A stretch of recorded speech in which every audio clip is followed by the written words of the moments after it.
الحمدللہ الذی جعل الحق یعلو ولا یعلی والصلاة والسلام علی من قال لا نبی بعدی ولا رسول وعلی آلہ واصحابہ الذین اتبعوہم بإحسان الی یوم الجزاء۔ قال اللہ تبارک و تعالی یا ایہا الذین آمنوا اتقوا اللہ وقولوا قولا سدیدا۔ وقال اللہ تبارک و تعالی الیوم اکملت لکم دینکم واتممت علیکم نعمتی ورضیت لکم الاسلام دینا۔ وقال النبی صلی اللہ علیہ وسلم انا آخر الانبیاء وانتم آخر الامم لا نبی بعدی ولا امت بعدکم او کما قال علیہ السلام۔ میرے واجب الاحترام معزز علماء اکرام اور سامعین اعظام، آج 1 نومبر 2022 بروز منگل 5 ربیع الثانی 1444 ہجری، آپ کی تراڑ کھل کی تاریخ میں یہ ایک ایسا مبارک دن ہے جس کو ہم قادیانیوں کے لیے تو باعث افسوس ہی کہیں گے، اور مسلمانوں کے لیے یہ باعث عزت دن ہے کہ اس سرزمین پہ بحمد اللہ تعالی اللہ نے اپنے حبیب کا نام اور حبیب کا کام اونچا کیا، اور آج کافر پھر یہاں پہ ذلیل و رسوا ہوا۔ تو یہ سعادت اللہ تعالیٰ نے آپ کے علاقہ کو نصیب فرمائی، اور قادیانیوں کی بدقسمتی یہ ہے اگر وہ تشریف لے آتے تو شاید آج ان کی کفر سے توبہ کر کے اسلام میں داخل ہو کر ہمارے بھائی بن کر رہنے کا ان کو موقع مل جاتا، لیکن انہوں نے اپنی ازلی بدبختی کے باعث اس بہترین موقع کو گنوا دیا، باوجود کہ جب وہ پہلے ہم سے گفتگو کرنے کے لیے آیا تھا ناصر احمد سلیم، اس وقت اس کے ذہن میں جو تحفظات تھے وہ یہ تحفظات تھے کہ مسلمان بڑے متشدد ہوتے ہیں، چھوٹی چھوٹی بات پہ ہم بات کریں تو پولیس کو بلوا کر ہمیں گرفتار کروا دیتے ہیں، ہمارے ساتھ سخت کلامی کی جاتی ہے۔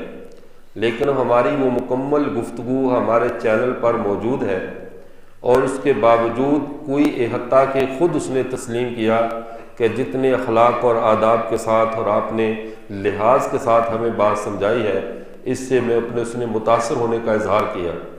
جب ہم پورے اخلاق کے ساتھ اظہار کر اس کے سامنے دین اسلام کی دعوت رکھ رہے تھے، اس پر اس کے کفر کو واضح کر رہے تھے، وہاں پر وہ تنہا قادیانی تھا، اس ریسٹ ہاؤس میں وہ تنہا قادیانی تھا، ارد گرد بیٹھے ہوئے ہم سب کے سب 15-20 افراد مسلمان تھے، اس کے باوجود کسی مسلمان نے اسے اف تک بھی نہیں کہا۔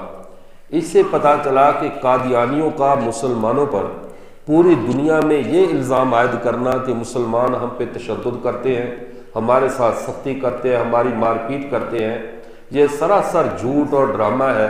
اسلام کے حسین چہرے سے عام قادیانیوں کو چھپا کر رکھنے کے لیے، اسلام کے وسیع دریائے رحمت سے پیاسے قادیانیوں کو سیراب ہو کر مسلمان ہونے سے روکنے کے لیے یہ ہماری تصویر لوگوں کے سامنے مسلمانوں کی ایسے بنا کر پیش کرتے ہیں جیسے سوائے دہشت گرد کے، ظلم و ستم کے، ظلم و بربریت کے ان علماء اور مسلمانوں کا کوئی کام نہ ہو۔ ورنہ اگر ہم نے کچھ کہنا ہوتا تو وہ موقع بہترین تھا، وہ تنہا تھا، وہ ایک ہی آدمی تھا پورے تراڑ کھل میں، وہیں اس کو معاملہ نمٹا دیا جاتا ہے، یہ فتنہ بھی ختم ہو جاتا۔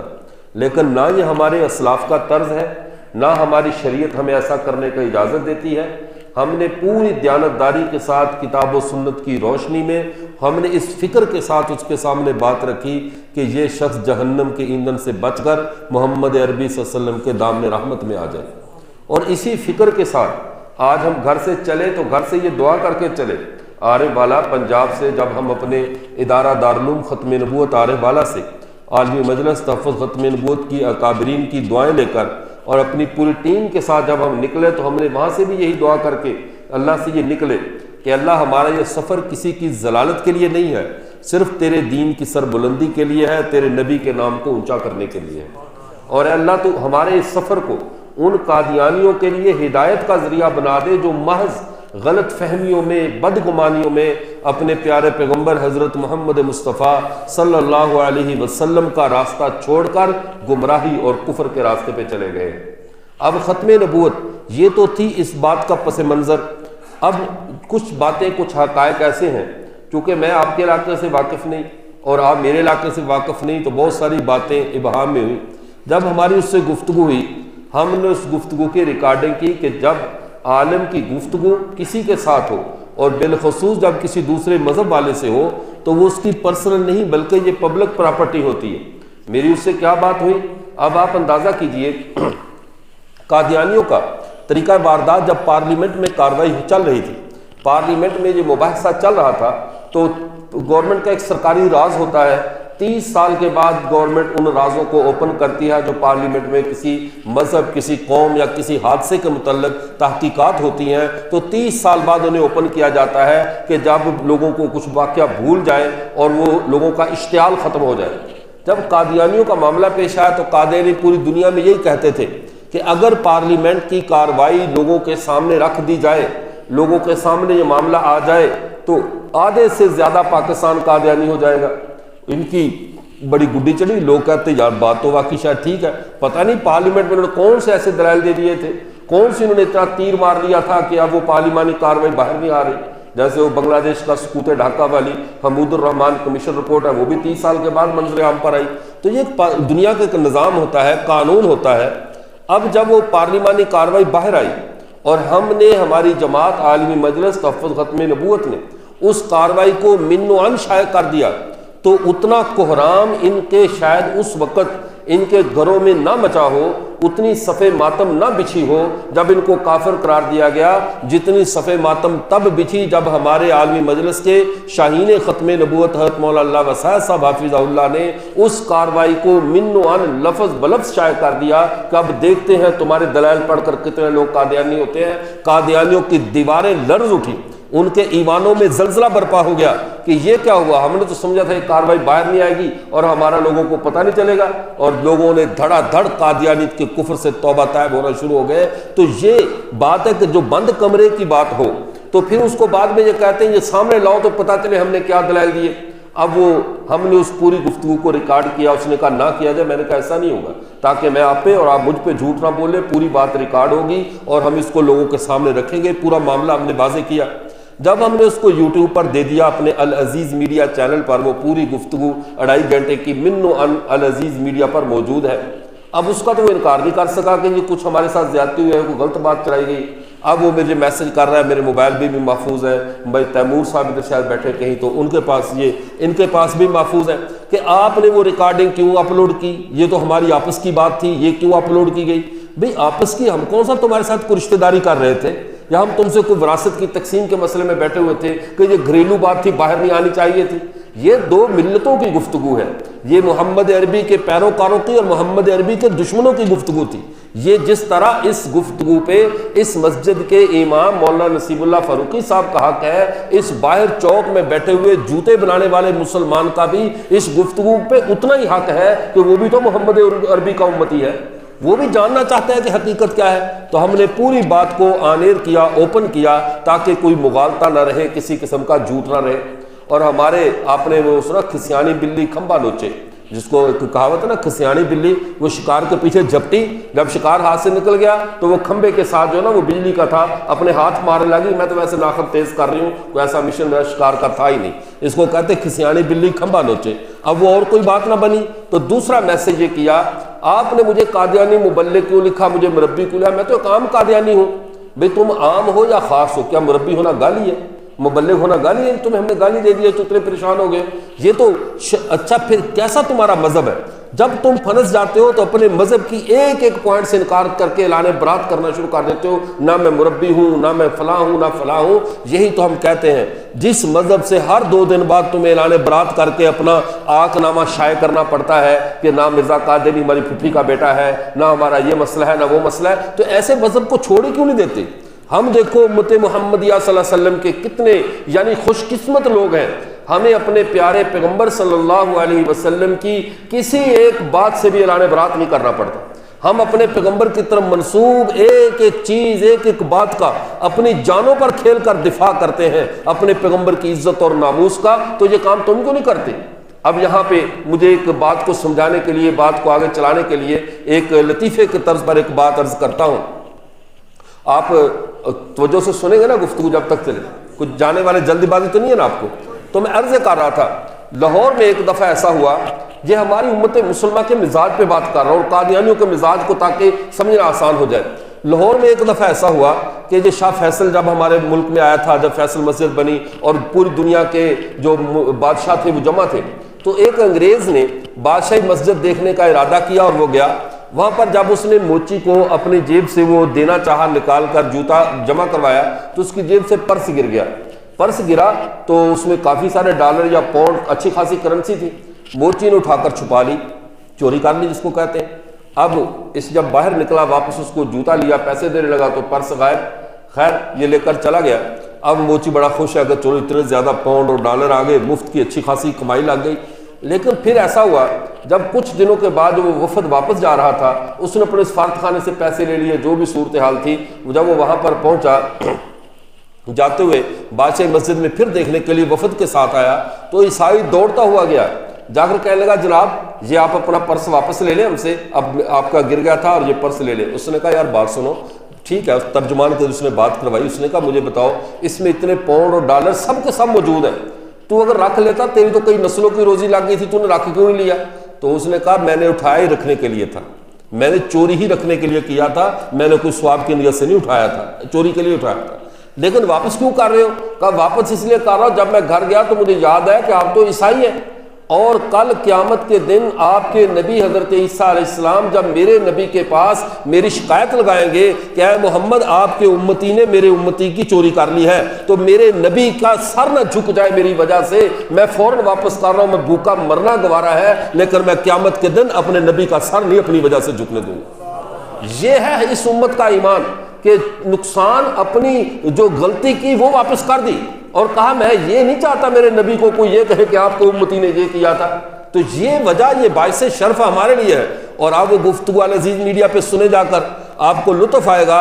جب ہم نے بات کی تو کہنے لگا بھی دیکھیں، اور میں سیدھی بات کہتا ہوں کہ مرزا قادری کون سا ہماری پھوپھی کا بیٹا ہے؟ جو بندہ جس کو نبی مانتا ہے اس کے ساتھ ایسے بارے میں بات کرتا ہے، کبھی سیاسی بات کرتا ہے. مجھے او حضرت زید بن ثابت رضی اللہ تعالیٰ یاد ہے، وہ جو صحابی غلام ہو کر آپ سے ان کی خدمت میں لائے گئے، ان کے والدین پیچھے سے آئے، آ کر کہنے لگے اے محمد صلی اللہ علیہ وسلم، محمد یہ ہمارا بچہ تمہارے پاس بکتا ہوا غلام بن کر آ گیا ہے، جتنا منہ مانگے پیسے لے لو ہم دے دیتے ہیں. آپ نے فرمایا پیسوں کو چھوڑو، اپنے بچے سے پوچھ لو، اگر جانا چاہتا تو لے جاؤ، مجھے کوئی اعتراض نہیں. انہوں نے کہا محمد ہم نے تمہیں جتنا تمہارے اخلاق کے بارے میں سنا تھا تمہیں اس سے بڑھ کر ہم نے اچھا پایا ہے، تو اس لیے یہ تو آپ نے کمال کر دی. کہا لے جاؤ اگر جانا چاہتا ہے، وہ ہمارا بچہ ہے، کیوں ہمارے ساتھ نہیں جانا چاہے گا؟ جا کر جب پوچھا بیٹا چلو بھائی اجازت مل گئی ہے ہمارے ساتھ چلو چلتے ہیں واپس. اس نے کہا سبحان اللہ، ان کے بدلے میں انہیں چھوڑ کر چلا جاؤں؟ کہنے لگا پوری دنیا بھی جمع ہو جائے میں اپنے آقا کا در چھوڑ کر نہیں جا سکتا، یہ میرے محبوب نبی ہیں حضرت محمد مصطفیٰ صلی اللہ علیہ وسلم. انہوں نے کہا بیٹا تم غلامی میں رہ رہے ہو، غلامی کو ترجیح دے رہے ہو آزادی پہ، وہ تجھے آزاد کر رہے ہیں، تو غلام ہے. تو انہوں نے کہا نہیں، اس غلامی پہ کروڑوں آزادیاں قربان، یہ تو دیکھو میں غلام ہوں کس کا، یہ تو دیکھو میں غلام ہوں کس کا. یہ امت مسلمہ اپنے نبی سے اعلان برات نہیں کرتی، قادیانی قدم قدم پر اعلان برات کرتے ہیں. ابھی آج صبح اس کا ایک اور میسج آیا، وہ اسے بھی پتا ہے، وہ یہ غافل نہیں بیٹھا ہوا. ہم تو کہتے کاش وہ آ جاتا، کاش اس کے ساتھ اس کے مربی آ جاتے. آج تراڑ کھل کی زمین قادیانیت کے اسلام میں داخل ہونے کا دروازہ کھول دیتی اور وہ امت مسلمہ کا حصہ بن جاتے. ہم انہیں سینوں سے لگا لیتے، ان کے کفر کی تاریکیاں ان سے ان کی چادر اتار دیتے کفر کی، اور انہیں اسلام کے دامن رحمت میں لے آتے. لیکن قادیانیوں تمہاری یہ ازلی بدبختی ہے، ہر خیر کے موقع پہ تم غائب ہو جاتے ہو. جہاں اللہ کی طرف سے کوئی فیصلہ، اب ہم یہاں پر بیٹھے ہیں، ہم یہاں پر کس لیے؟ ہم کو مار کٹائی کے لیے تو نہیں بیٹھے ہوئے، کیا بتائیں کس نیت سے کو بیٹھے ہوئے؟ ہم اس کام کے لیے تو نہیں بیٹھے. آج ہم یہاں پر ہیں، پورے ملک پاکستان میں یعنی اور پوری دنیا میں جہاں جہاں لوگوں کو اس معاملے کا پتہ ہے. ہماری بعض بہنوں نے یہاں تک میسج کر کے کہا ہم نے اس مناظرے کے لیے نفلی روزے شروع کیے ہوئے ہیں کہ اگر قادیانی آئیں تو اللہ ان کو ہدایت نصیب فرمائے اور اللہ اسلام کو فتح عطا فرمائے. کتنی تمہارے لیے دعائیں ہو رہی تھی. حرمین شریفین میں موجود ہمارے اساتذہ اور دوست وہ بتا رہے ہیں کہ ہم اس تراڑ کھل والے معاملے کے لیے ہم حرم میں بیٹھ کر دعائیں کر رہے ہیں کہ اللہ اسلام کو عزت عطا فرما، قادیانیت کو ہدایت نصیب فرما۔ آج اگر تم آتے تو یقین کیجئے تم جنت کے دروازے پہ پہنچ جاتے، شاید تمہیں آقا سینے سے لگا لیتے، تمہارے دل کا کفر دور ہو جاتا۔ لیکن افسوس قادیانیوں، تم نے ہر دفعہ غلطی کی۔ پہلی تم نے بونگی تب ماری تھی جب مرزے نے دعویٰ کیا اور تم اس کے پیچھے چل پڑے۔ پہلے تم صحیح گاڑی سے اتر کر تم ایک غلط چھکڑے پر بیٹھ گئے، پہلی غلطی تم نے یہ کی، اس پہ غلطیوں پہ غلطیاں کرتے چلے جا رہے ہو۔ خدا کا خوف کرو، واپس آؤ، ہم تمہارے بدخواہ نہیں ہیں، تم واپس آؤ، ہم تمہیں سینے سے لگائیں گے۔ ہمیں تم سے کوئی ذات کی بنیاد پر نہیں، تمہارے نظریات اور غلط طرز عمل کی بنیاد پہ امت مسلمہ تم سے نفرت کرتی ہے۔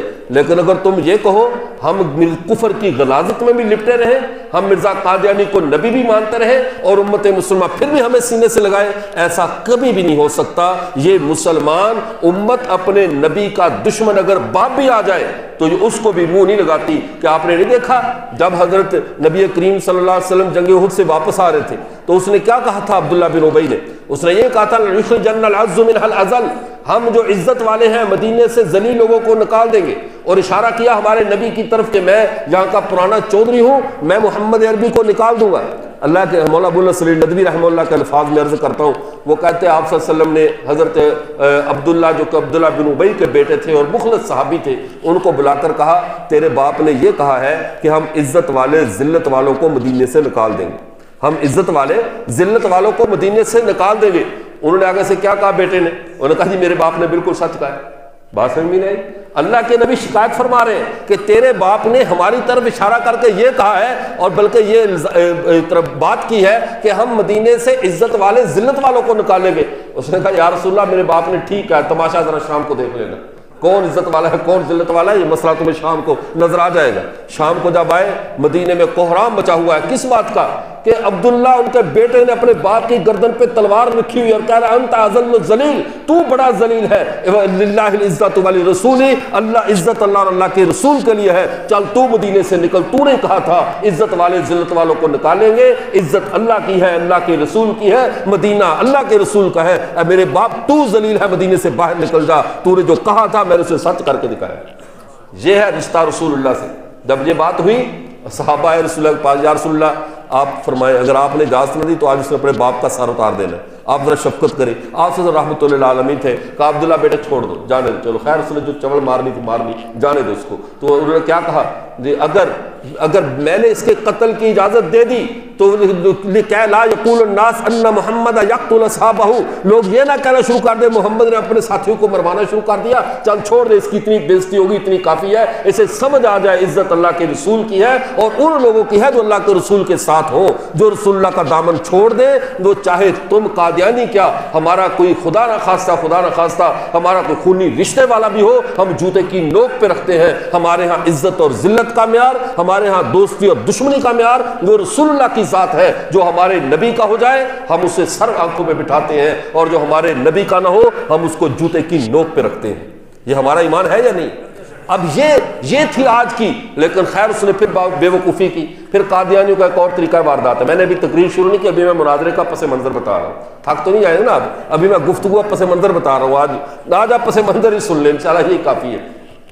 تو دوسری بات، اب یہ کیا ہوا، اب صبح بات کو الجھانے کے لیے میسج کیا، اور یہ قادیانیوں کا بہترین طریقہ واردات ہے۔ مسلمانوں خدا را اس بات کو سمجھ جاؤ، اپنی فرقہ واریت کی جو دیواریں کھڑی کر کے، فرقہ واریت کے جو چھوٹے چھوٹے مرغیوں والے ڈربے بنا کر بند ہو کر بیٹھے ہیں، دشمن کی ذرا چال کو سمجھو، دشمن کہاں ہمیں الجھاتا ہے۔ اب ان کا بڑا طریقہ واردات یہ ہوتا ہے، مسلمانوں کے باہمی جو اختلافات ہیں ان کو تھوڑی سی آگ لگا دو، بھڑکا دو، یہ آپس میں ان کی سر پٹول شروع ہو جائے اور پھر ہمیں بھاگنے کا موقع مل جائے۔ اب اس کا سوال صبح آیا ہوا تھا، انہوں نے تیمور صاحب نے بھائی عادل خورشید صاحب کو بھیجا جو کہ ہمارے کشمیر کے ناظم عمومی ہیں عالمی مجلس تحفظ ختم نبوت کے، انہوں نے مجھے صبح بھیجا، مجھے حیرت ہوئی، میں نے کہا کسی قادیانی کی بھی کوئی بات سیدھی نہیں ہوتی، سب کی تان آ کر وہیں ٹوٹتی ہے، یعنی سب کی آواز ایک جیسی ہوتی ہے، جیسے کسی نے کہا نا گدھا امریکہ کا ہو یا پشاور کا یا تمہارے تراڑ کل کا، بولی سب کی ایک جیسی ہوگی۔ کبھی ایسے ہوگا کہ امریکہ کا گدھا انگریزی میں ڈیچو کر رہا اور جہاں کا کسی اور عربی یا فارسی میں کر رہا۔ قادیانی جہاں کہیں کا بھی ہوگا چالیں ان کی یہی ہوگی، تو ان کا دجل یہی ہوگا۔ دجل کیا استعمال کیا؟ کہنے لگا دیکھو آج میں موبائل ابھی ذرا اس میں سناتا آپ کو، اس میں کہنے لگا کہ اگر میں مسلمان ہونا چاہوں، میں خلاصہ کلام عرض کر رہا ہوں، اگر میں مسلمان ہونا چاہوں تو کون سے فرقے میں جاؤں گا؟ دیوبندی بریلویوں کو کہتے ہیں، بریلوی دیوبندیوں کو گستاخ اور کافر کہتے ہیں، وہ اہل حدیثوں کو کہتے ہیں، مطلب تم تو سارے آپس میں ایک دوسرے کو کافر کہتے ہو، میں کس فرقے میں جاؤں، کس جماعت میں جاؤں؟ یہ بہت بڑا وہ اعتراض کرتے ہیں۔ ہمارے لوگ کہتے ہیں بات تو ٹھیک ہے، بات تو بنتی ہے، آخر بظاہر لوگ پریشان ہو جاتے ہیں۔ بھائی پریشان ہم کیوں ہوں؟ پریشان یہ دیکھو، مجھے بھی ان کے ایک رضی قادیانی نے ایسی سوال کیا، تم مسلمان فرقے بھی تو آپس میں ایک دوسرے کو کافر کہتے ہو، ہمیں کہہ لیا تو کیا حرج ہے؟ میں نے کہا دیوبندی بریلویوں کو کہے، بریلوی اہل حدیثوں کو کہے، لیکن کیا دنیا میں کوئی ایک فرقہ بتاؤ تمہارے ماسو ایسا ہو جس کو سارے مل کر کافر کہتے ہیں؟ کوئی ایک ہی بتاؤ نا جس کو سارے مل کر کافر۔ اگر دیکھو میرا ان سے اختلاف ہے، ان کا ان بزرگوں سے اختلاف ہے، ہم کوشش کریں گے کسی موقع پہ اکٹھے نہ ہو، کسی موقع پہ ہم اکٹھے، ایسے ہی ہوتا ہے یا نہیں ہوتا؟ میرا ان بزرگوں سے خدا نہ خاصا کسی معاملے میں اختلاف ہے تو میں آخر دم تک کوشش کروں گا یہاں یہ کھڑے ہو میں نہ ہو، یہ کوشش کریں گے جس موضوع پہ یہ ہو میں ان سے 1.5 اینٹ کی علیحدہ مسجد بناؤں۔ ہمارے آپس میں کفر اسلام کے اختلافات ہیں، بقول تمہارے بریلویوں نے دیوبندیوں پہ فتوے لگا رکھے، انہوں نے اس پہ لگا رکھے، ان سب کے باوجود ہمیں ہونا تو یہ چاہیے تھا کچھ اہل حدیث، کچھ بریلوی، کچھ دیوبندی تو تمہارے ساتھ کھڑے ہو جاتے آپس کی ضد کی وجہ سے۔ لیکن یہ کیا مسئلہ ہے کہ سارے آپس کے لاکھوں اختلافات کے باوجود بھی جب محمد عربی کی ناموس کی بات آئی ہے سب کے سب ایک پلیٹ فارم پہ جمع ہو کر کہتے تم کافر ہو جنہوں نے ہمارے نبی سے غداری کی ہے۔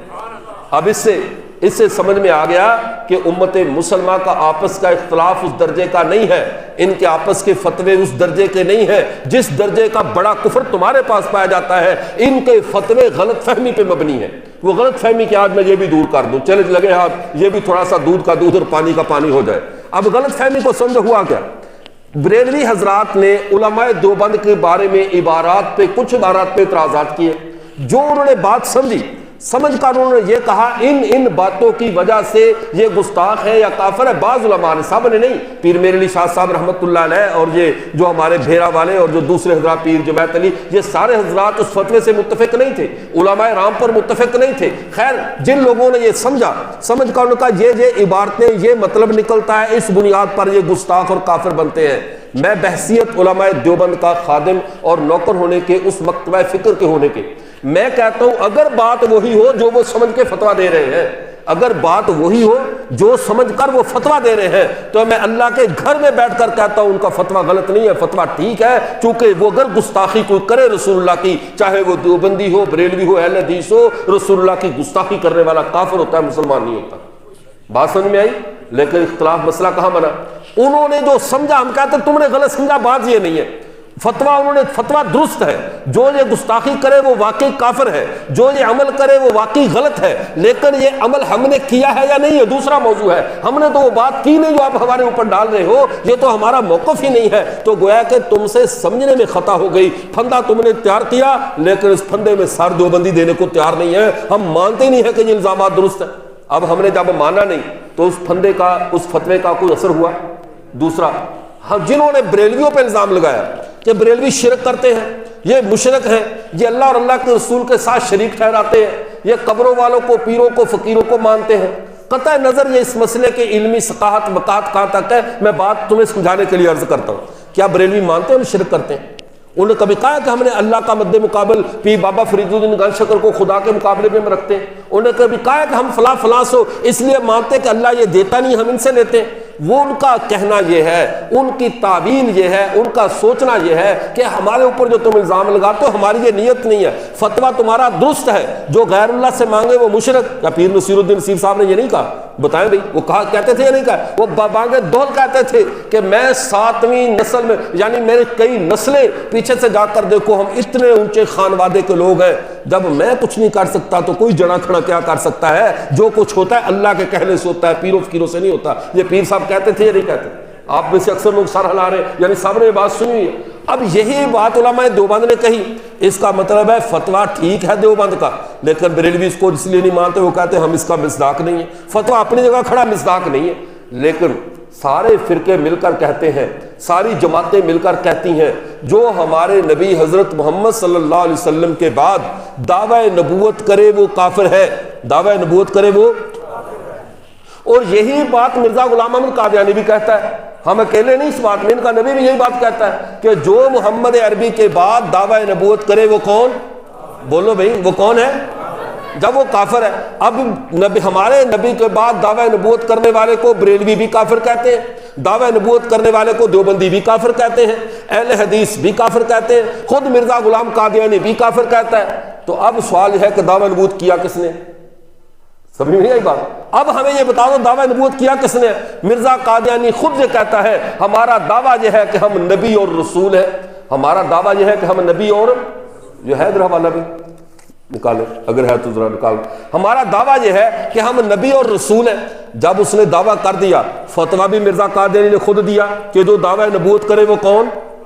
جو میرے نبی کے بعد، پھر یہاں تک نہیں کہا، کہہ رہا اس بندے پہ اللہ کی کروڑوں لعنتیں ہوں جو ہمارے نبی حضرت محمد صلی اللہ علیہ وسلم کے بعد نبوت کا دعویٰ، 18ویں جلد کا صفحہ 231 ہے۔ اچھا، اب جو ہمارے نبی کے بعد دعویٰ نبوت کرے اس پر اللہ کی کروڑوں لعنتیں ہوں، اس پر اللہ تعالیٰ کی۔ تو ہم یہی تو کہتے ہیں دعویٰ نبوت پھر کیا کس نے؟ اب دیکھیے فتویٰ ہم دیتے، تم کہتے ہو نا تمہارے فرقے آپس میں ہم کس میں آئے، تم تو خود بخود انٹرنیشنل اپنے نبی کے فتوے کی روح سے کافر ہو۔ اب یہ دیکھیے، یہ روحانی خزائن ہے، جلد نمبر 18 ہے، اور اس کے اندر مرزا غلام قادیانی صفحہ 231 پہ کہتا ہے سچا خدا وہی خدا ہے جس نے قادیان میں اپنا رسول بھیجا۔ تو رسول ہونے کا دعویٰ کس نے کیا؟ مرزا قادیانی نے۔ اور جو نبی کے بعد رسول ہونے کا دعویٰ کرے وہ کافر ہے، یہ فتویٰ کس کا تھا؟ مرزا قادیانی کا فتویٰ تھا، یہ ہمارا فتویٰ تو نہیں تھا، یہ فتویٰ بھی قادیانی کا کہ جو ہمارے نبی کے بعد دعویٰ نبوت کرے وہ کون؟ بولو بھائی، اور خود دعویٰ کر دیا تو کون ٹھہرا؟ یہ حوالہ۔ یہی آج ہم نے ناصر صاحب کو بات دکھانی تھی، شاید وہ اپنے نبی کی الٹی سیدھی کرتوتیں پڑھ کر اللہ اس کے دل میں اسلام داخل کر دیتے۔ یہ تھا اصل مسئلہ۔ اب بات کو سمجھیے، تو یہ جو میں عرض کر رہا ہوں تو یہ سوال آپ کو سمجھ میں آ گیا کہ امت مسلمہ کے آپس کے اختلافات جتنے بھی ہوں، لیکن اتنی متفق امت کسی کے کفر پہ نہیں ہوئی جتنی قادیانیوں کے کفر پہ متفق ہو گئی ہے۔ اس لیے انہیں چاہیے امت کے باہمی اختلافات، اس مولوی نے فتویٰ دے دیا، یہ فتویٰ دے دیا، ان فتووں کو نہ دیکھو، یہ دیکھو کہ تم کہاں پر کھڑے ہو۔ تم اس سٹیج پر کھڑے ہو کہ پوری امت ایک سائڈ پہ ہے اور قادیان اکیلی ایک سائڈ پہ ہے، ایسے ہے یا نہیں؟ اب اگلی بات سمجھ لیں، یہ تو اس کے سوال کا جوابات تھے جو اس نے کیا کہ میں کس فرقے میں آؤں۔ ہم کہتے ہیں تم کسی فرقے میں نہ آؤ، تم محمد عربی کے دین پر آ جاؤ۔ تمہیں کس نے مجبور کیا تم دیوبندی بنو؟ کس نے مجبور کیا بریلوی بنو؟ کس نے کہا تم اہل حدیث بنو؟ کتاب و سنت ہمارے نبی کا دین سیدھی سیدھی سچائیوں اور عقائدوں پر مشتمل موجود ہے، تم اس کو مان لو اور نہ فرقوں میں پڑھو۔ تمہیں کون مجبور کرتا ہے؟ نہ تم ان باتوں میں پڑھو، ہم تمہیں مجبور نہیں کرتے، تم اسلام میں واپس تو آؤ، ہم تمہارے لیے دیدہ دن فراش راہ کیے ہوئے ہیں۔ اب اگلی بات سمجھ لیں، ختم نبوت کا مسئلہ ہے کیا؟ ختم نبوت چیز کیا ہے جس پہ آخر اتنا ہمارا جو آج ہم نے کوشش کی آئے پہلے بھی سمجھانے کے لیے، یہ اگست 4 اگست یا 3 اگست کو غالباً گفتگو ہوئی تھی، ہم یہاں پر آئے، اصل مسئلہ اس امت کی حساسیت کا ہے۔ ابھی آپ سب پرامن بیٹھے ہیں، اب سارے محفوظ بیٹھے ہیں، بالکل ایسے ہے یا نہیں ہے؟ اب اگر اچانک میں یہ کہوں کہ یہ جو بزرگ چادر لپیٹ کر بیٹھا ہوا، اس نے خود کا جیکٹ پہنی ہوئی ہے اور ابھی بٹن دبانے والا ہے، آپ اتنے اطمینان سے بیٹھے رہیں گے؟ بعد میں پکڑنا لینا، ویسے میں نے اشارہ کیا، چلو میں اس کا کہہ دیتا ہوں، یہ جو مولوی صاحب، اب بات سمجھ میں آئی؟ اگر میں یہ کہہ دوں کہ یہ بندے نے جیکٹ پہن لی ہے اور یان قریب دھماکہ کر کے پوری مسجد کو خدا نہ خواستہ اڑانے والا ہے، تو آپ لوگ خوشی سے الحمدللہ کہہ کر نفلوں کی نیت باندھ لو گے یا نیتی ہوئی باندھ ماندے چھوڑ کر بھاگو گے؟ چھوڑ کر بھاگو گے۔ کیوں؟ اس لیے کہ تمہارا امن ختم ہو گیا، تمہارا امن ختم ہو گیا، تمہارا سکون ختم ہو گیا۔ تم جتنی بے فکری سے کھڑے تھے، اللہ کی عبادت میں مشغول تھے، دین کی گفتگو سن رہے تھے، ایک بندے کے بارے میں پتہ چلا اس نے جیکٹ پہنی ہوئی ہے، یا ایک بندہ آ کر کہتا ہے کہ باہر سے سیلاب آ رہا ہے اور اس مسجد کو بہا کر لے جائے گا، سارا امن ختم، سارا سکون ختم، اور تم مسجد سے اندھا دھند باہر کی طرف بھاگو گے۔ ختم نبوت اس سکون کا نام ہے جو پہلے اللہ کے نبیوں کو نہ ماننے سے کبھی طوفان نوح آ جایا کرتا تھا، کبھی حضرت موسیٰ کی قوم پہ عذاب آ رہا ہے، کبھی عیسیٰ کی قوم پہ عذاب آ رہا ہے، کبھی صالح کی قوم کی پکڑ ہو رہی ہے، چھوٹی چھوٹی ایک نبی کا انکار کیا اللہ کا عذاب بھڑک اٹھتا تھا، اس سے اللہ کے نبی نے کہہ دیا اب قیامت کی صبح تک تم محفوظ ہو، اب تمہیں یہ ڈر دماغ سے نکال دو، دلوں سے نکال دو کہ اب کوئی اللہ کی طرف سے تم پر عذاب آئے گا، کیونکہ جب نبی کو نہ مانو تو عذاب آتا ہے یا نہیں آتا؟ اللہ کی پکڑ آتی یا نہیں آتی؟ قوم نوح پر عذاب آیا، 80 بندے بچے، پوری قوم ڈبو دی گئی۔ حضرت صالح کی قوم پہ عذاب آ رہا ہے، حضرت شعیب کی قوم پہ عذاب آ رہا ہے، حضرت موسیٰ کی قوم پہ عذاب. تو ان قوموں پر عذاب کیوں آ رہے ہیں؟ اس لیے کہ نبی موجود ہے، وہ نبی کی بات کو نہیں مان رہے. ہمارے پیغمبر نے کہہ دیا انا والساعۃ کہاتین، میرے بعد صرف قیامت سے ڈرنا، قیامت ذہن میں رکھنا، درمیان میں کوئی ایسی بات نہیں آئے گی جو تمہارے امن کو خراب کر دے، جو تمہارے سکون کی نیند حرام کر دے، جو تمہیں ڈرا کر باہر بھگا دے کہ بھاگو بھاگو، اس نبی کو نہ مانا تو ہمارے اوپر اللہ کا عذاب آ جائے گا. اس عذاب سے ہمیں صبح قیامت تک اللہ تعالیٰ نے محفوظ کر دیا ہے. یہ ہے ختم نبوت.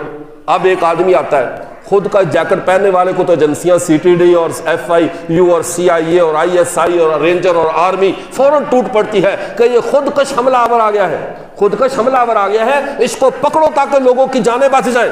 اور ایک بندہ نیا نبی لے کر امت کے عقیدوں پہ خود کش حملہ کرنے آ جائے تو علماء کا کام نہیں بنتا کہ بھاگ کر اس کو پکڑ لیں، اس کو دبوچ لیں تاکہ لوگوں کے عقیدے برباد نہ کرے، امت کا سکون برباد نہ کرے. اگر ہمیں پتہ ہو کہ اللہ کا سچا نبی آیا ہوا ہے اور ہم اس پر ایمان نہ لائیں. اور ان قادیانیوں کی بے وقوفی کی بھی انتہا دیکھو. نبی جیسا ہو امت ویسی ہوتی ہے، جب نبی بے وقوفوں کا آئی جی ہو تو امت کا حال کیا ہوگا؟ اب اس نے گفتگو میں اس نے تحریر لکھ کر دی، مولانا نصیب اللہ صاحب کے پاس پڑھی ہوگی، اگر کہیں موقع ملے تو دیکھ لے. اس میں کہتا ہے ہمارا عقیدہ ہے اور نبی آ سکتے ہیں، مفہوم عرض کر رہا ہوں، ختم ہمارے نبی محمد اللہ کے آخری نبی نہیں بلکہ خاتم النبیین، نبیوں کے سردار ہیں، ان کے بعد اور نبی آ سکتے ہیں. اور نبی کے آنے کا مطلب یہ ہے اگر اس نبی کو نہ مانے تو بندہ کون؟ کافر ہوتا یا نہیں ہوتا؟ اگر سچے نبی کو نہ مانے تو بندہ کیا ہو جاتا ہے؟ کہتا ہے مرزا غلام قادیانی اسی حساب سے نبی آئے ہیں کہ وہ اللہ کا سچا نبی، ہم اسے سچا مانتے اور ہم اس کو سچا نہیں مانتے. آپ مانتے ہیں مرزا قادیانی کو سچا؟ ہم سب کو پھر کون ہوئے؟ اللہ کے سچے نبی کا انکار کرنے سے بندہ کون ہوتا ہے؟ اب مرزا قادیانی اگر سچا نبی ہے تو ہم سارے کے ساری امت ایٹومیٹک کافر بن جاتی ہے کہ سچے کا انکار کیا ہے اور اس کی عقل پہ پتھر پڑے ہوئے کہہ رہا نہیں ہم آپ کو مسلمان سمجھتے ہیں. کیا کہہ رہے ہیں؟ ہم آپ کو. تو کیسا تمہارا مذہب ہے؟ یہ مذہب ہے یا تمہارے کسی ملانگے کی ٹوپی یا سر پہ رکھی ہوئی، جدھر سے گھماؤ نئے رنگ تمہارے سامنے آ جاتے ہیں. کبھی کہتے ہیں کہ جو ہمارے مرزا قادیانی کو نہ مانے وہ کافر، اور جب بات آئی کہا ہم ان سب کو مسلمان سمجھتے ہیں. جو عیسیٰ علیہ السلام کو آسمان پہ زندہ سمجھے ہم اسے بھی مسلمان کہتے ہیں، جو تمہارے والا مسلمانوں والا عقیدہ رکھے ہم اسے بھی مسلمان کہتے ہیں، اور جو مرزا قادیانی کو نبی نہ مانے ہم اسے بھی مسلمان کہتے ہیں. تو پھر مناظرہ کس لیے کرنے آنا؟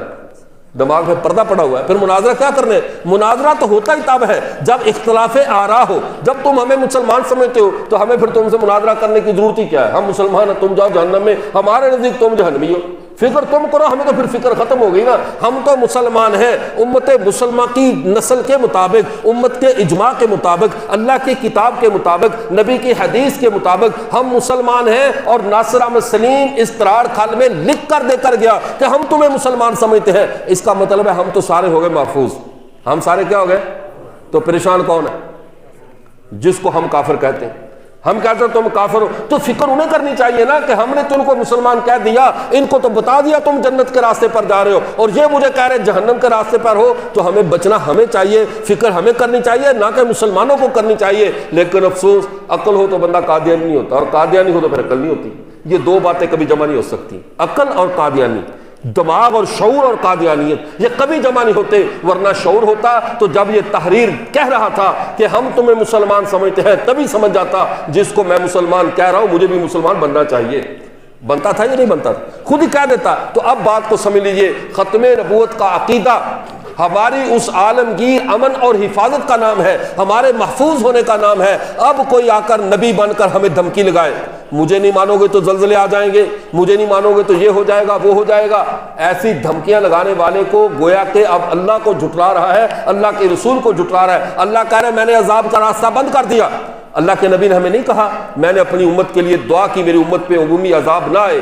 میری یہ دعا قبول کر لیجیے، اس امت کو کبھی عمومی عذاب میں مبتلا نہیں کیا جائے گا. ایسے ہے یا نہیں؟ امت کو بچایا جائے گا. اب اطلاعات چھوٹی چھوٹی آزمائشیں یہ عذاب نہیں ہوتی، یہ تو مومن کو اللہ کا قرب دینے کے لیے ہوتی ہیں. دنیا کی تکلیفیں تو ہماری جنت کی کھیتی ہیں، حتیٰ کہ حدیث میں آتا ہے. اب میں اس لیے بات ساتھ وضاحت کر رہا ہوں، مجھے پتا ہے انہوں نے میری یہی ایک بات کاٹ کر جو نا قادیانی نے اپنے چینل پہ چڑھا دینی ہے کہ یہ تو کہتے ہیں ہم پہ عذاب نہیں آ سکتے، پھر ابھی بھی تازہ ترین سیلاب کیوں آیا، کورونا مسلمانوں پہ کیوں آ گیا، زلزلہ 2005 میں کیوں آ گیا، اکتوبر 2005 میں زلزلہ آیا تھا وہ کیوں آ گیا. کہانیاں گڑھیں گے، لیکن میں اس کا جواب بھی ابھی ساتھ دے دوں تاکہ ان کو وہ کٹ پیس بنانے کی ضرورت نہ پیش آئے. ابھی میں ساتھ وضاحت کر دوں. امت مسلمہ پر جو تکلیف آتی ہے تو عذاب وہ ہوتا ہے جس سے مسلمان اپنے خدا سے دور ہو جائے، اسے عذاب کہتے ہیں، اور جو تکلیف بندے کو رب سے ملا دے وہ عذاب نہیں ہوتی، اللہ کی طرف سے رحمت ہوا کرتی ہے۔ مسلمانوں پہ جو تکلیفیں آتی ہیں، کیا مسلمان یہاں کے مرتد ہوئے؟ کشمیر والوں نے زلزلے میں سب سے زیادہ نقصان کشمیر والوں کا ہوا، کیوں؟ عادل خورشید آپ کے مظفر آباد میں کتنی تباہی پھیلی زلزلے سے، لیکن کیا وہاں دیکھا کہ سارے کا سارا مظفر آباد اس بنیاد پر خدا کے وجود کا منکر ہو گیا ہو کہ اس نے ہمارے محل گرا دیے؟ لیکن نہیں، امت مسلمہ کا مزاج ان چڑیوں جیسا ہے جن کی طوفانی آندیاں رات ان کے گھونسلوں کو توڑ دیتی ہیں، صبح اٹھ کر پھر چہچہاتے ہوئے خدا کی حمد و ثنا میں مشغول ہو جاتی ہیں۔ امت مسلمہ ہزار مصیبتوں کا گزر کر بھی اللہ کی حمد و ثنا میں مشغول رہتی ہے، پھر نماز کے لیے کھڑے ہو کر کہتے ہیں الحمدللہ رب العالمین، گھر ٹوٹ گیا زلزلے میں خیر، خاندان تباہ ہو گیا خیر، سارا کچھ بھی برباد ہو گیا، تب بھی نماز میں کھڑا ہو کر کہتا ہے تمام تعریفیں اس جہانوں کے رب کے لیے۔ تو اس سے بڑی اس امت کی خوش قسمتی کیا ہوگی؟ تو میں عرض کر رہا تھا، قادیانی ختم نبوت کا انکار یہ ہمارے اس وسیع امن کو جو قیامت کی صبح تک ہمیں امن دے دیا گیا، اور پھر یہاں تک ہی امن نہیں دیا گیا۔ مرزا قادیانی تو یہ کہتا تھا نا طوفان آ جائیں گے، زلزلے آئیں گے، مجھے نہیں مانو گے، یہ ہوگا وہ ہوگا۔ حیرت کی بات یہ تجھ سے زیادہ پہلے ہم بھگت چکے ہیں، یہ امتیں پہلے بھگت چکی ہیں، طوفان نوح اس نسل انسانی نے دیکھا ہے، اور اسی طرح حضرت شعیب کی قوم کو چیخ سے ہلاک ہوتے اسی قوم نے دیکھا ہے، زلزلوں سے ہلاک ہوتے قوم صالح کو اسی قوم نے، اسی نسل انسانی نے دیکھا ہے، ہم نے سب کچھ اپنی آنکھوں سے دیکھا ہے۔ لیکن جو امن محمد عربی صلی اللہ علیہ وسلم کی امت کو ملا ہے، یہ امن سابقہ امتوں کو نہیں ملا، اور یہ امن ختم نبوت کی وجہ سے ملا ہے۔ اب نہ کوئی نیا نبی آئے نہ دھمکی لگائے، ہاں اس نے تھوڑی سی چلاکی کی۔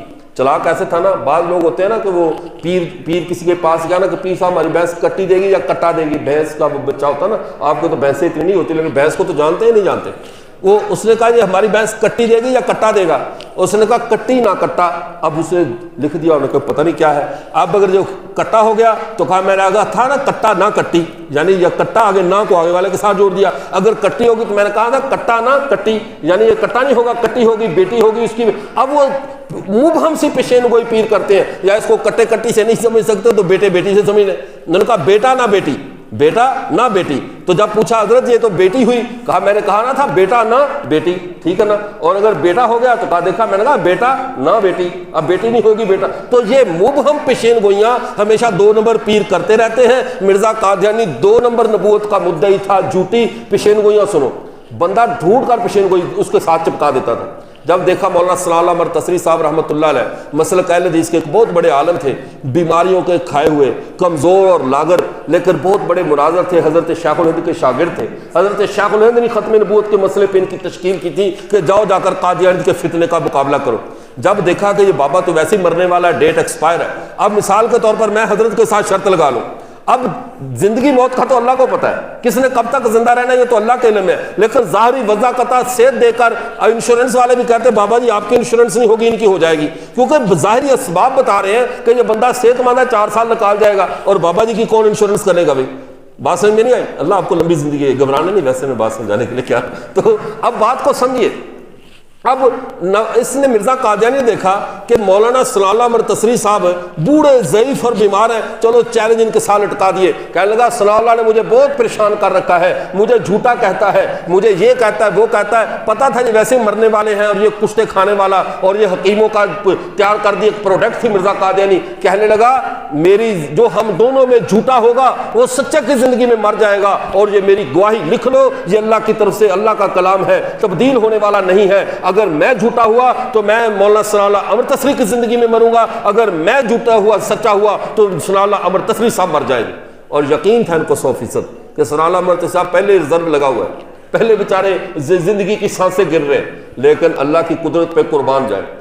مرزا قادیانی مر گیا 1908 میں، اور مولانا ثناء اللہ عمر تصری صاحب کو اللہ نے ان کے بعد 32 سال تک زندہ رکھا، 1940 تک زندہ رہے، اور ہر جگہ پہ جا کر کہتے تھے اور قادیانیوں تمہیں راہ ہدایت چاہیے تو مجھے ہی دیکھ لو۔ میرے ساتھ اس نے چیلنج کیا تھا کہ جو سچا ہوگا وہ بچ جائے گا، جھوٹا مر جائے گا، تمہارا جھوٹا مر گیا ہے، محمد کا سچا امتی زندہ موجود ہے۔ بات سمجھ میں آئی؟ تو اس کے چیلنج ہوتے تھے اسی نوعیت کے کہ کسی مرتے ہوئے آدمی کے ساتھ چیلنج لٹکا دو، ایسے چیلنجز انہوں نے کیے اور کر کے قادیانیت کی راہ کو ہموار کیا اور قوم کو ڈرانے کی کوشش کی۔ لیکن ہمارے بارے میں شرعی حکم کیا ہے؟ یہاں علماء موجود ہیں، من صالح علینا فلیس منا، یہ علماء حدیث سنی ہے نا آپ نے، جو ہمارے اوپر ہتھیار اٹھائے وہ میری امت میں سے نہیں ہے۔ خالی پسٹل نکال کر ڈرانے کے لیے ایسے کیا، مارا نہیں، خالی پسٹل، خالی تلوار اٹھا کر کسی کو ایسے ڈرایا اور دھمکایا۔ اللہ کے نبی نے فرمایا میری امت ختم نبوت کی وجہ سے اب یہ اتنی محفوظ ہو چکی ہے، من صلح علینا فلیس منا، جس نے خالی گن، خالی خنجر یا تلوار اٹھا کر ڈرانے کے لیے بھی ایسے کیا وہ میری امت میں سے نہیں ہے۔ میری امت کو ڈرانا بھی اب جائز نہیں ہے، مذاق میں ڈرانا بھی جائز نہیں ہے۔ فوج کے اندر یہ سختی ہوتی ہے، خالی گن بھی آپ اپنے ساتھی فوجی کی طرف نہیں کر سکتے۔ کیوں؟ یہ حرام ہے کسی دوسرے مسلمان کی طرف خالی اسلحہ کرنا، اور جو بدبخت اٹھ کر اپنی گن تو کیا اللہ کی توپوں کا رخ قوم کی طرف کر دے، اگر مجھ پر ایمان نہ لائے آسمان ٹوٹ کر گر پڑے گا، مجھ پر ایمان نہ لائے زمین کے اوپر زلزلہ آ جائے گا۔ یہ سب سے بڑا بدبخت ہے جو محمد کی امت کو ڈرا رہا ہے، ان کو ہراساں کر رہا ہے۔ اور ہراسمنٹ کے کیس کے مجرم کا ہماری عدالتیں کیا فیصلہ کرتی ہیں آپ کو بھی پتا ہے، اور جو ہراسمنٹ کا کیس اللہ کی عدالت میں چلا جائے اور ڈرایا بھی ایک آدھ بندے کو نہ ہو، پوری امت کو ڈرا رہا ہو کہ سارے مجھ پر ایمان لاؤ ورنہ سارے جہنم میں جاؤ گے۔ جو ہمیں جہنم سے ڈرائے، ہمیں اللہ کے عذابوں سے ڈرائے، یہ امت کا خیر خواہ نہیں بدخواہ ہے، اور یہ ہراسمنٹ کا مرزا قادیانی مجرم ہوگا، روز قیامت سب سے بڑی سزا یہ خود پائے گا، کیونکہ ہمارے نبی نے ہمیں امن دیا ہوا ہے۔ ہمیں کس نے امن دیا ہوا ہے؟ ہمارے نبی صلی اللہ علیہ وسلم نے امن دیا ہوا ہے، اور یہ امن صرف اتنا نہیں، پوری امت بحیثیت مجموعی معمون کر دی گئی ہے۔ اب اگلی بات کی طرف آئیے، دوسرا مسئلہ عیسیٰ علیہ السلام کے بارے میں۔ میں چند صرف عقیدے کی بات وضاحت کر کے پھر میں چند حوالے آپ کے سامنے ان کے کفر کے رکھوں گا، پھر ہم دعا کریں گے۔ مرزا کا اس نے ناصر احمد سلیم نے یہاں پر وہ بات جو کی، دوسری بات یہ تھی ہمارا عقیدہ یہ ہے کہ عیسیٰ علیہ السلام فوت ہو چکے ہیں۔ یہ قادیانیوں کا عقیدہ ہے کہ عیسیٰ علیہ السلام کیا ہو چکے ہیں۔ ہمارا مسلمانوں کا عقیدہ یہ ہے، اور تمام امت مسلمہ کا عقیدہ ہے، عیسیٰ علیہ السلام زندہ آسمانوں پر موجود ہیں۔ اللہ تعالیٰ نے ان کو زندہ آسمانوں پر اٹھایا، وما قتلوہ وما صلبوہ، نہ وہ قتل کیے گئے نہ صلیب دیے گئے، وما قتلوہ یقیناً، اللہ نے کہا وہ بالکل قتل نہیں کیے گئے، بل رفعہ اللہ الیہ، بلکہ اللہ نے ان کو اپنی طرف اٹھا لیا ہے۔ اللہ نے ان کو زندہ اٹھایا، قرب قیامت دوبارہ نازل ہوں گے، میرے پیغمبر نے فرما دیا ہے کہ نازل ہوں گے۔ اللہ کا قرآن کہے ہمارا وہ بھی سر آنکھوں پر، میرے نبی کا فرمان کہے ہمارے وہ بھی سر آنکھوں پر۔ ہمارے نبی نے کہا وہ قرب قیامت زندہ نازل ہوں گے، دجال کو قتل کریں گے، صلیب کو توڑ دیں گے، اور حتیٰ کہ خنزیر کو قتل کر دیں گے، اور پوری امت ساری ملتیں ختم ہو جائیں گی، ایک ملت محمد عربی کی باقی رہ جائے گی۔ یہ خبر ہمارے پیارے پیغمبر صلی اللہ علیہ وسلم نے ہمیں دے رکھی۔ مرزا قادری کیا کہتا ہے؟ وہ کہتا ہے عیسیٰ علیہ السلام فوت ہو گئے، فوت ہونے کے بعد اب میں جو اس نبی بنایا گیا ہوں، میں مسیح بنایا گیا ہوں۔ پہلے یہ بتائیے، آپ سارے پڑھے لکھے سمجھدار لوگ بیٹھے ہیں، نبی مورسی، نبوت مورسی چیز ہوتی ہے، وراثت میں نبوت ملا کرتی ہے۔ نبی کسی کے مرنے سے، نبی کو تو تب مانو کہ اس کے مرنے سے یہ نبی بن گیا کہ اگر نبوت وراثت میں مل جایا کرتی ہو، حصے بنتے ہو کہ نبوت کے جو ذوی الفروض ہیں، ذوی الارحام ہیں اور جو اسباط ہیں ان میں تقسیم کر دیا جائے کہ بچے ڈبل نبی، بیٹیاں سنگل نبی، چونکہ ایسی وراثت ایسی تقسیم ہوتی ہے نا کہ بچوں کو ڈبل حصہ، بیٹیوں کو سنگل حصہ۔ اگر نبی کے مرنے سے نبوت ایسے ملتی ہے وراثت میں، تو پھر تو ہر نبی کی اولاد پوری کی پوری نبی ہونی چاہیے، بیٹیاں بھی نبی ہونی چاہیے کیونکہ وراثت میں مل رہی ہے۔ تو پھر حضرت یعقوب علیہ السلام کے بیٹوں میں ایک یوسف نبی مان رہا ہے، باقی کیوں نہیں بنے؟ حضرت ابراہیم علیہ السلام کے بیٹوں میں حضرت اسماعیل و اسحاق نبی بن رہے، باقی کیوں نہیں بنے؟ اس سے پتہ چلا نبوت وراثت کی چیز نہیں ہے، یہ وراثت میں ملنے والی چیز نہیں ہے۔ جب وراثت میں نبوت ملتی نہیں ہے تو عیسیٰ علیہ السلام کے فوت ہونے سے مرزا کو نبوت کیسے مل گئی؟ دوسری بات، نبوت ملنے کے لیے بھی ذوی الفروض اسباط میں سے ہونا چاہیے۔ مولانا نصیب اللہ صاحب دامت برکاتہ ہمارے معتبر عالم دین، اور سارا ان سے ہزار گنا تعلق کیوں نہ ہو، ان کے والد محترم انہی کا تذکرہ کرو جو دنیا سے ہے، موجود ہے، حیات ہے، اللہ ان کو سناتے، ان کے دادا جی کی بات کر لیتے ہیں۔ تو آپ کے دادا جی بھی حیات ہے؟ اچھا وہ چلے گئے، چلو ہم وہیں سے وراثت کی بات کرتے ہیں۔ تو جی بھی اب ان کے دادا جی سے ان بزرگوں کا بہت زیادہ تعلق ہے۔ مثال کے طور پر اب ان کے دادا جی سے ان کا تعلق، اس تعلق کی بنیاد پر کیا یہ دعویٰ کر سکتے ہیں کہ میرے بہت اچھے دوست ہیں، وہ بھی جبہ ایسے ہی پہنتے تھے جیسے میں پہنتا ہوں، رومال ایسے ہی باندھتے جیسے میں باندھتا ہوں، نمازیں ویسے ہی پڑھتے جیسے میں پڑھتا ہوں، میں تو بالکل آپ کے دادا جی کے رنگ میں رنگا ہوا ہوں، لہذا وراثت میں میرا حصہ دے دو۔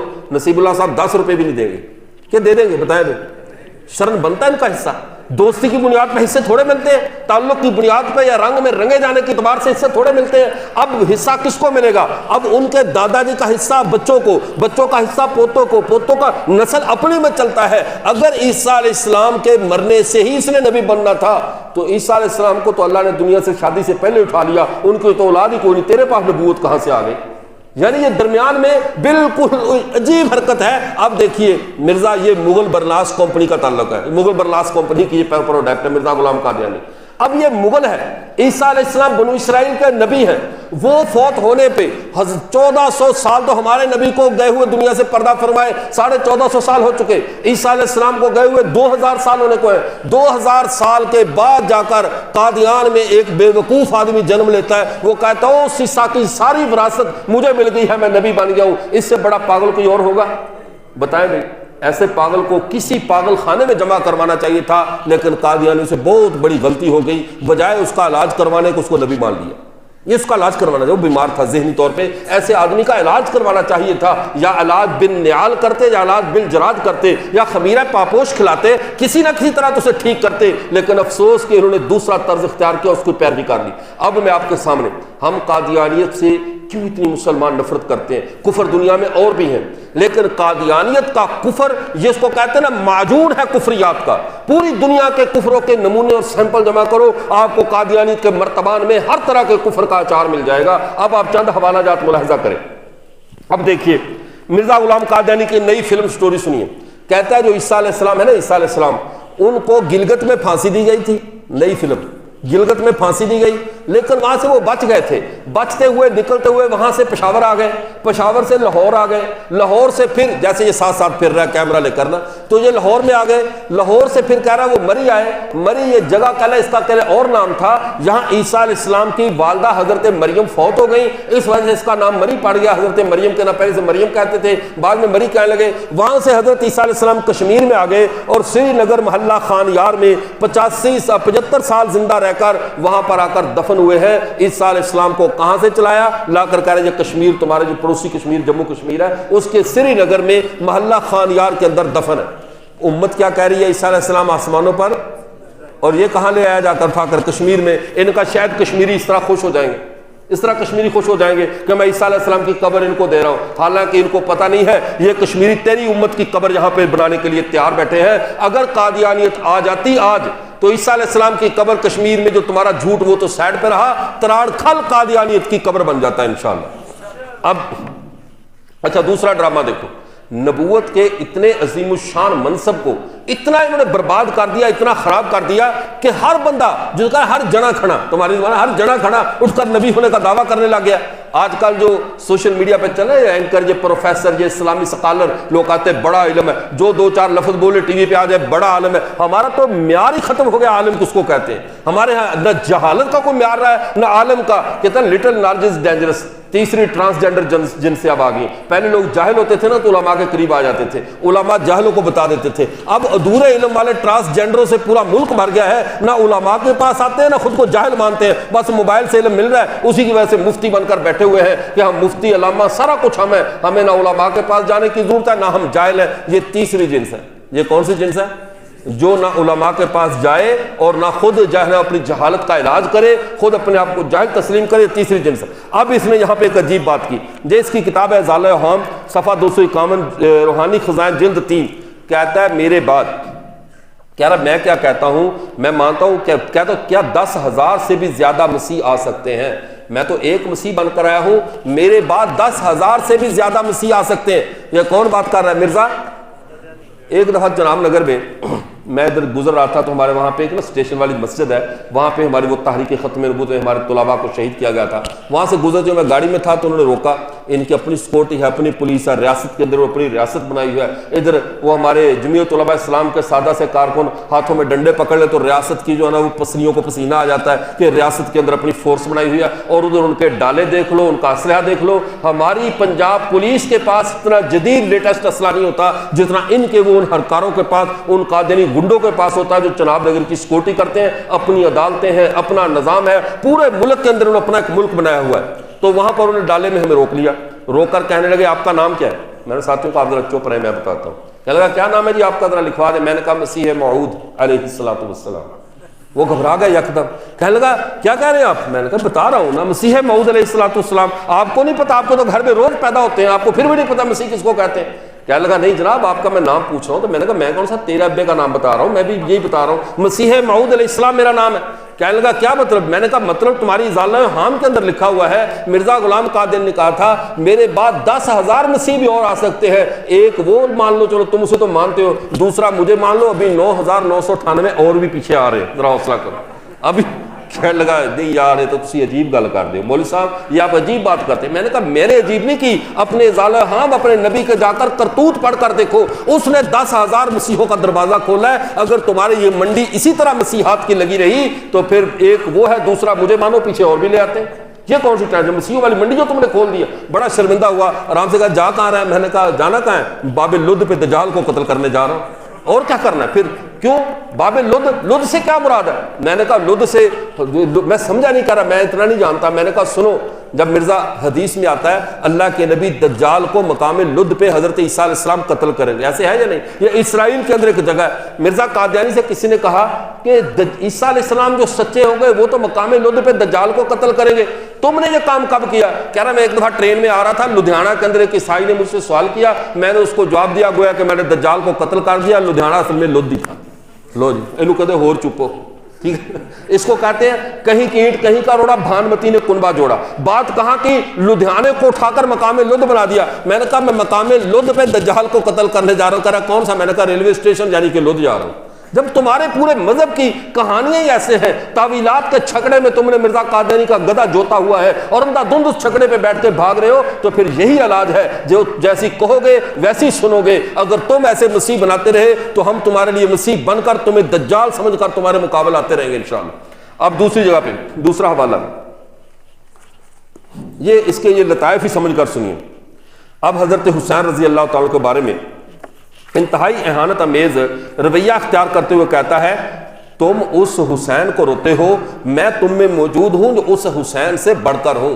سیدنا حسین رضی اللہ تعالیٰ عنہ اللہ کے نبی کے صحابی اور رسول اللہ کے نواسے, جن کو رسول اللہ اپنی مبارک زبان چسائی ہے, جن کو کندھوں پہ بٹھا کر سفر کیا, اللہ کے نبی ان کو جھولے دیا کرتے تھے. اب ان کے بارے میں یہ مرزا قادیانی کہتا ہے تم مردہ حسین کو, اس حسین کو چھوڑو, میں حسین سے بڑھ کر ہوں. اور ایک جگہ پہ کہتا ہے ہزار حسین اس در گریبانم, ہزاروں حسین تو میری جیب میں پڑے ہیں, تم کہاں پھر رہے ہو؟ اور اتنی بات نہیں بلکہ کہتا ہے عیسیٰ کجاس, وہ حضرت عیسیٰ والا حوالہ نکالے تو کہتا ہے کہ عیسیٰ علیہ السلام کے بارے میں کہ عیسیٰ کو حسب منم کے حسب بشارات آمدم, فارسی میں کہتا ہے منم کے حسب بشارات آمدم, عیسیٰ کجاس تاب نہد پاب ممبرم. کہتا ہے میں جو آیا ہوں میں اللہ کی بشارات کی وجہ سے آیا ہوں. اللہ کے سچے نبی عیسیٰ میں یہ دم نہیں ہے کہ میرے ممبر کا پلہ بھی پکڑ سکے, میرے ممبر کا جو ہے وہ جو بازو ہے اس کو بھی تھام سکے. عیسیٰ میں یہ دم نہیں ہے. یہ حضرت عیسیٰ کی اس نے توہین کی, حتیٰ کہ ہمارے انبیاء, خیر قصہ مختصر, وقت آپ کا بھی کافی ہو گیا تو میں بات عرض کرتا ہوں. اس نے اور پھر ایک جگہ پہ کہتا ہے ہاں اب ہمارے نبی کی, یہ میں آخری حوالہ عرض کرتا ہوں چونکہ یہ صرف بات اصل میں آپ کو مناظر بنانا نہیں ہے, آپ کو بنا دیا تو پھر آپ نے خود ہی ان سے مناظرے شروع کر دینے. جیسے ہمارے تیمور صاحب کو اللہ نے بس روک کے رکھا, ورنہ انہوں نے کوئی نیا چاند چڑھا دینا تھا ادھر مناظرے کا. جتنے یہ ماشاءاللہ مناظر تھے یہ تو ہمیں لگتا تھا کہ خود ہی سارا کچھ کر لیں گے, اللہ ان کو جزائے خیر دے, انہوں نے ہمیں خدمت کا موقع دے دیا. تو میں عرض کر رہا ہوں, اب کہتا ہے مرزا قادیانی ہمارے پیارے پیغمبر صلی اللہ علیہ وسلم کی توہین کرتے ہوئے کہتا ہے, یہ 240 نمبر کی صفحہ ہے, جلد نمبر 18, روحانی خزائن. کہتا ہے زندگی بخشش جام احمد ہے, کیا ہی پیارا یہ نام احمد ہے, لاکھوں انبیاء مگر بخدا. اب دیکھیے بکواس سنیے اس کی. کہتا ہے لاکھوں انبیاء مگر بخدا سب سے بڑھ کر مقام احمد ہے, باغ احمد سے ہم نے پھل کھایا, میرا بستان کلام احمد ہے. کہتا ہے ابن مریم کے ذکر کو چھوڑو, اس سے بہتر غلام احمد ہے. مرزا غلام قادیانی کو لاکھوں انبیاء کے چمنستان سے بڑھ کر کہتا ہے. پھر کہتا ہے دنیا سے سارے نبیوں کے آسمانوں سے تخت اترے ہیں, میرا تخت اللہ نے سب سے اوپر رکھا ہے. پھر کہتا ہے مجھے اللہ نے کہا انت منی وانا من کا, اے مرزا قادیانی تو مجھ سے ہے میں تجھ سے ہوں. اب اس کو کیا کہہ گیا؟ خدا کا بیٹا بنا دیا, بیٹا بھی بنا خدا کا باپ بھی بن گیا. یہ کمبخت کہتا ہے میں خدا کے نے مجھے کہا انت منی وانا من کا, میں تجھ سے ہوں. کہتا ہے انت من ماء وهم من فشل, اور یہ تو میرے نطفے سے پیدا ہوا ہے؟ اللہ تعالیٰ مرزا قادیانی کو کہہ رہا ہے، مرزا قادیانی خود کہتا ہے اللہ نے مجھے الہام میں کہا انت من ماء وهم من فشل، تو میرے پانی سے پیدا ہوا ہے اور یہ سارا جھاڑ جنکار ہے، یہ باقی مخلوق میری نہیں، یہ تو میرا خاص ہے۔ اب بتاؤ جو اللہ کی اتنی توہین کرے، ہمارے نبی کی توہین کرے، پھر مرزا قادیانی کتاب حقیقت الرؤیا میں لکھا ہے، ان کتاب میں کہتا ہے مکے مدینے کی چھاتیوں کا دودھ خشک ہو چکا ہے، اب اگر تمہیں خیر اور بھلائی ملے گی تو قادیان سے ملے گی، جو ہمارے نبی کے روزے کو خیر و برکت کا مرکز نہ مانے، ہمارے پیغمبر کے قبلے کو خیر و برکت کا مرکز نہ مانے، مسلمان ان کے بارے میں نرم رویہ کیسے رکھ سکتے ہیں؟ اب آخری ایک بات آپ سے، ایک درخواست صرف، آپ بحیثیت امت یہاں پر جتنے بھی لوگ موجود ہیں، جس مسلک سے ہے، جس مشرب سے ہے، میں آپ سے یہ پوچھتا ہوں اگر رسول اللہ صلی اللہ علیہ وسلم آپ سے ایک صرف اتنا مطالبہ کر دیں کہ میرے دوستوں اور دشمنوں کے معاملے میں آپ بتاؤ تم میرے دوستوں کے ساتھ ہو یا دشمنوں کے ساتھ کھڑے ہو، تو آپ کس طرف ہاتھ کھڑا کرو گے؟ رسول اللہ کے دوستوں کے ساتھ یا دشمنوں کے ساتھ؟ آپ سارے پکی بات ہے دوست ہیں، لیکن اگلی جب بار میں نے کہا نہیں تو آدھوں کی دوستی کے نا وہ دانتوں کو پسینہ آ جانا، اگلی بات ذرا سخت ہے، کیونکہ ہر خوبی ایک قیمت مانگتی ہے، ہر خوبی کی ایک قیمت ہوتی ہے، نبی کا دوست ہونا ایک خوبی ہے، تو اس خوبی کی قیمت کیا ہے؟ قادیانی ہمارے نبی کے دشمن ہیں، اپنی دکانوں پہ اپنے گھروں میں قادیانیوں کی مصنوعات اٹھوا دو، ختم کر دو۔ کیوں؟ رزق تمہارا خدا کے ذمہ ہے، جو پتھر میں چوٹیوں کو رزق دیتا ہے وہ تمہیں بھوکا نہیں مارے گا۔ خدا کی قسم کھا کر کہتا ہوں اگر کسی نے قادیانیوں کی شیزان یا مشموم اور اس طرح کی چیزیں بیچ رہا ہے اور اس بیچنے کی وجہ سے کہتا ہے میرا رزق چلتا ہے، وہ بند کر دے، اگر وہ رات کو فاقے سے سوئے تو آ کر میرا گریبان پکڑ لے۔ یہ کون سی بات ہے؟ تم محمد کے نام لیوا بنو، نبی کے نام پہ غیرت کرو اور اللہ تعالیٰ تمہیں رات کو بھوکا سونے دے، ایسا کبھی نہیں ہوگا۔ آپ ایمانی غیرت کا مظاہرہ کریں، آج کے بعد ہاتھ کھڑا کر کے اللہ کے گھر میں یہ وعدہ کریں کہ قادیانیوں کی شیزان نہ پینی ہے نہ بیچنی۔ دیکھو آدھے لوگوں نے بھی ہاتھ کھڑے نہیں کیے، جی سب کا وعدہ ہے، شیزان آپ اپنی دکانوں سے اٹھوائیں گے انشاءاللہ، جزاک اللہ۔ اور مشموم، قادیانیوں کا ایک پانی ہے مشموم، ان خبیثوں کی یہی خوبی یا خوبی سمجھ لو یا خامی سمجھ لو، چونکہ جس نے بچوں کو اغوا کرنا ہوتا ہے اس کا اخلاق بھی اچھا ہوتا ہے، وہ ٹافیاں بھی بڑی مزے کی دیتا ہے، اس کو پتہ ہے نا بچے کو میں نے اغوا کرنا ہے، اس کو مفت میں ٹافیاں دوں گا، جوس پلاؤں گا، تبھی تو اغوا کر کے گاڑی میں ڈال کر لے کر جاؤں گا۔ قادیانی مشموم کا لیٹر پیکٹ تھوڑا سا بڑا رکھتے ہیں، ریٹ کم رکھتے ہیں، چیزیں سستی رکھتے ہیں، ہمارے لوگ کہتے ہیں ان کی چیز اچھی ملتی ہے، خدا کی قسم ہمیں اس کے متبادل کی ضرورت نہیں ہے، ہمیں قادیانیوں کے مصنوعات کے مد مقابل کوئی اسلامی مصنوعات کو لانچ نہیں کرنا آپ کے سامنے، صرف اللہ سے ایک دعا کر لو، اے اللہ ہمیں اتنی غیرت دے دے کہ تیرے دشمنوں سے دشمنی کر سکے، تیرے دوستوں سے دوستی کر سکے۔ ہمارے اندر اصل کبھی غیرت کی ہو چکی ہے، ہمیں اپنے نبی کے لیے جینا مرنا نہیں آتا۔ حضرت ابوبکر صدیق رضی اللہ تعالیٰ عنہ، ان کو رسول اللہ صلی اللہ علیہ وسلم کی محبت میں مار پڑی اور بے ہوش کر دیا مشرکین مکہ نے مار مار کے، اور جب گھر میں لایا گیا تو ان کی والدہ نے، سارے لوگ بیٹھے، حضرت ابوبکر کو ہوش آیا، آ کر پہلا سوال کیا میرے محبوب آقا کا کیا حال ہے؟ مشرکین مکہ ناراض ہو گئے، رشتہ دار کہہ رہے اسی کی وجہ سے یہ سارا حشر ہوا، اسی کی وجہ سے تیرا یہ معاملہ بنا، اور تو کیا کہہ رہا ہے؟ یہ کہہ رہا ہے کہ ان کا کیا حال ہے؟ لوگ اس سے ہو کر چلے گئے۔ ان کی والدہ حضرت ابوبکر صدیق کی وہ پاس بیٹھی تھی، ماں آخر ماں تھی، بار بار سمجھاتی رہی بیٹا یہ پانی تو تھوڑا سا پی لو، بے ہوش ہو چکے مار کھا کر پانی تو پی لو۔ کہا میں اس وقت تک ایک گھونٹ پانی کا بھی نہیں پیوں گا جب تک میرے پیغمبر کی خبر مجھے نہیں ملتی کہ میرے نبی ٹھیک ہے، وہ ٹھیک ہے تو میں کھاؤں پیوں گا، ورنہ ان کے بعد میرے پانی پینے کا کیا توقع بنتا ہے۔ ماں اتنی بے چین ہوئی، پریشان ہوئی، جا کر اس نے ایک صحابیہ، مجھے نام اس وقت ان کا ذہن میں نہیں رہا، ان سے جا کر کہا کہ آپ اللہ کے نبی سے ملواؤ، میرا ابو بکر پانی، عبداللہ پانی بھی نہیں پی رہا، بے ہوش ہوا پڑا ہے، تکلیف سے برا حال ہے لیکن وہ نہیں پی رہا۔ تو چلو وہ ساتھ آئی، حضرت ابو بکر جانتے تھے یہ ایمان لانے والی صحابی ہیں، وہ کنایوں میں بات کر رہی تھی کہ مجھے کیا پتا، اللہ کے نبی کہاں، کہا مجھے تو نہیں پتا، باقی سب خیریت ہے، مجھے تو نہیں پتا، وہ ساتھ خبر بھی دے رہی تھی کہ خیریت ہے لیکن مجھے نہیں پتا وہ کہاں پر ہے۔ ابوبکر نے کہا حوصلہ کرو، میری والدہ سے غم نہ کرو، مجھے کیفیت بتاؤ۔ انہوں نے کہا اللہ کے نبی ٹھیک ہیں، الحمدللہ دار ارقم میں ہیں۔ انہوں نے کہا پھر مجھے اٹھا کر ابھی رات کی تاریکی میں وہاں لے کر جاؤ، جب تک میں اپنے نبی کا چہرہ نہیں دیکھ لیتا میں پانی کا گھونٹ بھی نہیں پیوں گا۔ یہ ہوتا ہے مقام صدیقیت۔ حضرت عثمان مکہ میں گئے تھے، صلح حدیبیہ کے موقع میں صلح کرنے کے لیے بھیجے، وہاں پر گئے تو مشرکین مکہ نے کہا، چونکہ حضرت عثمان علاقے کے سردار تھے، بنو امیہ کے چودھری تھے، بڑے آدمی تھے، انہوں نے کہا یار تیرے نبی کے ساتھ تو ہماری ابھی مذاکرات چل رہے ہیں، مکہ کا طواف انہوں نے کرنا ہے نہیں کرنا، اس سال کرنا ہے اگلے سال کرنا ہے، یہ تو بات کی ہے، تم آگے ہو احرام باندھا، تم تو بیت اللہ کا طواف کرو۔ تم تو اللہ کے گھر میں عمرہ کر لو. اللہ کے گھر کے عمرے کی آپشن دی جا رہی ہے, شیزان پینے کی نہیں دی جا رہی, مشموم کا پانی پینے کی نہیں دی جا رہی. آفر کیا ہے؟ تم بیت اللہ کا طواف کر لو.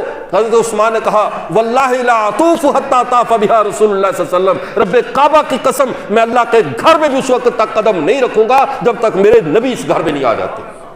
یہ ایمان اللہ کرے ہم کو نصیب ہو جائے. ہم سب کا یہ ایمان بننا چاہیے کہ نہیں بننا چاہیے؟ یہ ایسے بنے گا. قادیانیوں کی مصنوعات چھوڑ دو, ان کی شیزان چھوڑ دو, ان سے قطع تعلق ہی کرو, پتہ چلے کہ تم محمد کے غلام ہو اور وہ محمد کے دشمن.